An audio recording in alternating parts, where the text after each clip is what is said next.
It is just after 1:22 in the morning Eastern Time, and this is the biggest call of the night.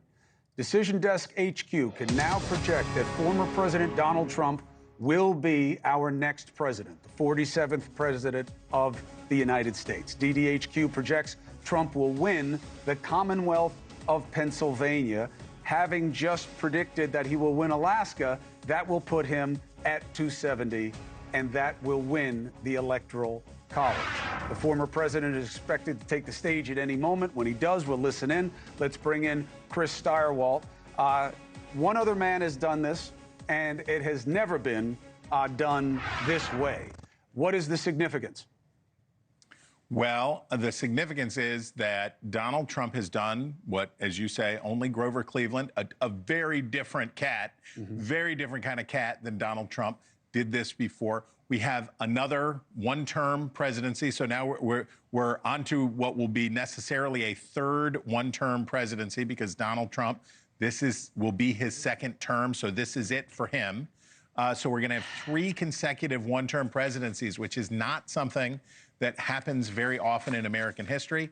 It is a turbulent period, obviously, in American history, where we have these narrow majorities back and forth. So let's say with Pennsylvania in his creel, and he gets everything else, his best case scenario for tonight, 300 and looks like about 313 electoral votes is where he ends up, which is better, six better than he did the first time, but again, narrow, right? Then we're still narrow in terms of how big this mandate is. And I want to congratulate Republicans, and they should take this moment to celebrate. They should feel very good about what they did. But then, 10 seconds after that, Republicans should look at the other side of the ledger and remember, this is not a blowout. This is not a big win. It's bigger than they thought. And they should remember that as they're celebrating, Democrats are mourning. Democrats are suffering. And they're feeling this pain. And you alluded to it earlier, and I thought it was so good and so correct, which is this is a moment for patriotic grace for Republicans. Take the win, enjoy today, enjoy tomorrow, live it up. But then think about how you felt if you're a Republican. Think about how you felt 4 years ago.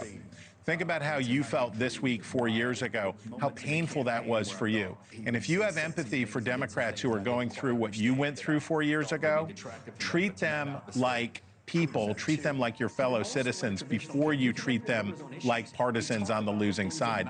That's the kind of patriotic grace that we're going to need to try to bring this country together. Hey, thanks for watching. Go to joinnn.com to find NewsNation on your screen. And don't forget, click the red subscribe button below to get more of NewsNation's fact-driven, unbiased coverage.